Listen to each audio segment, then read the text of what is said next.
آج بات کرتے ہیں عید الفطر کی فضائل و مسائل اور احکام، اور عید الفطر کی کتنی رکعت نماز میں کتنی زائد تکبیریں، اور کس دن روزہ حرام ہے۔ عید الفطر کے فضائل، مسائل اور احکام۔ عید الفطر کی شب میں عبادت کرنا مستحب ہے، جیسا کہ حدیث میں گزرا کہ حضور اکرم نے فرمایا کہ رمضان کے متعلق میری امت کو خاص طور پر 5 چیزیں دی گئی ہیں جو پہلی امتوں کو نہیں ملیں، جن میں سے ایک یہ ہے کہ رمضان کی آخری رات میں روزہ داروں کی مغفرت کر دی جاتی ہے۔ صحابہ کرام نے عرض کیا کہ کیا یہ شب مغفرت، شب قدر ہی تو نہیں ہے؟ آپ نے فرمایا نہیں، بلکہ دستور یہ ہے کہ مزدور کا کام ختم ہوتے ہی اسے مزدوری دے دی جاتی ہے۔ مسند احمد 1000 ناتی ابن حبان۔ معلوم ہوا کہ عید کی رات میں بھی ہمیں عبادت کرنی چاہیے، اور اس بابرکت رات میں خرافات میں لگنے اور بازاروں میں گھومنے کے بجائے عشاء اور فجر کی نمازوں کی وقت پر ادائیگی کرنی چاہیے۔ نیز تلاوت قرآن، ذکر وذکار اور دعاؤں میں اپنے آپ کو مشغول رکھنا چاہیے، یا کم از کم نماز عشاء اور نماز فجر جماعت کے ساتھ ادا کریں۔ عید الفطر کے دن میں روزہ رکھنا حرام ہے، جیسا کہ حدیث میں گزرا۔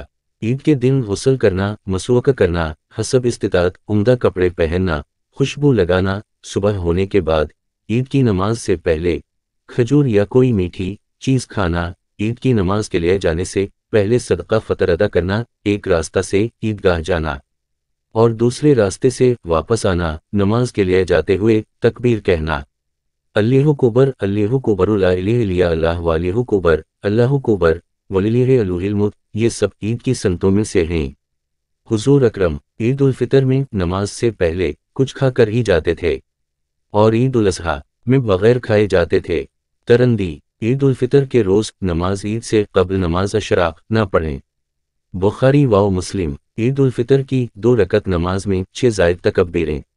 عید الفطر کے دن جماعت کے ساتھ 2 رکعت کا بطور شکر یہ ادا کرنا واجب ہے۔ عید الفطر کی نماز کا وقت طلوع آفتاب کے بعد سے شروع ہو جاتا ہے۔ عید الفطر اور عید الاضحیٰ کی نماز میں زائد تکبیریں بھی کہی جاتی ہیں، جن کی تعداد میں فقہا میں اختلاف ہے، البتہ زائد تکبیروں کے کم یا زیادہ ہونے کی صورت میں امت مسلمہ نماز کے صحیح ہونے پر متفق ہے۔ اسی ہجری میں پیدا ہوئے مشہور فقیہ و محدث حضرت امام ابو حنیفہ نے 6 زائد تکبیروں کے قول کو اختیار کیا ہے۔ حضرت سعید بن الاس فرماتے ہیں کہ میں نے حضرت ابو موسیٰ اشعری اور حضرت حذیفہ بن الیمان سے سوال کیا کہ رسول اللہ عید الاضحیٰ اور عید الفطر میں کتنی تکبیریں کہتے تھے؟ حضرت ابو موسیٰ اشعری نے جواب دیا 4 تکبیریں کہتے تھے۔ جنازہ کی تکبیروں کی طرح حضرت حذیفہ نے حضرت ابو موسیٰ اشعری کی تصدیق کرتے ہوئے کہا کہ انہوں نے سچ کہا۔ حضرت ابو موسیٰ اشعری نے بتایا بصرہ میں گورنر تھا تو وہاں بھی ایسے ہی کیا کرتے تھے۔ سنن ابی احادیث کی متعدد کتابوں میں جلیل القدر صحابی حضرت عبداللہ بن مسعود سے عیدین کی 4 تکبیریں پہلی رکعت میں تکبیر تحریمہ کے ساتھ اور دوسری رکعت میں رکوع کی تکبیر کے ساتھ منقول ہے۔ یاد رکھیں کہ حضرت امام ابو حنیفہ حضرت عبداللہ بن مسعود رضی اللہ عنہ کے شاگردوں کے خصوصی شاگرد ہیں، بلکہ حقیقت یہ ہے کہ حضرت امام ابو حنیفہ ہی حضرت عبداللہ بن مسعود رضی اللہ عنہ کی قرآن و حدیث فہمی کے حقیقی وارث بنے۔ امام طحاوی فرماتے ہیں کہ رسول اللہ کی وفات کے بعد تکبیرات جنازہ کی اختلاف ہوا۔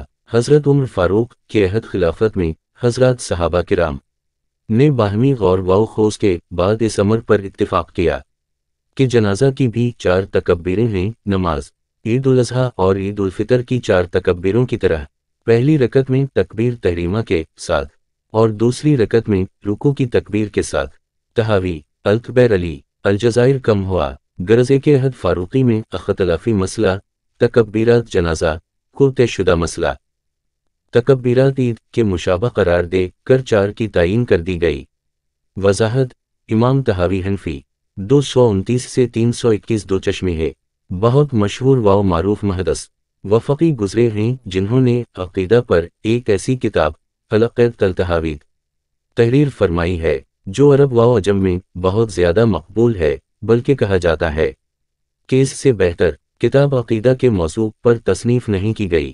عرب ممالک کی متعدد یونیورسٹیوں اور علمی اداروں کے نصاب میں داخل ہے۔ عید کی نماز کے بعد امام کا خطبہ پڑھنا سنت ہے۔ خطبہ شروع ہو جائے تو خاموش بیٹھ کر اس کا سننا واجب ہے۔ جو لوگ خطبہ کے دوران بات چیت کرتے خطبہ چھوڑ کر چلے جاتے ہیں وہ غلط کرتے ہیں۔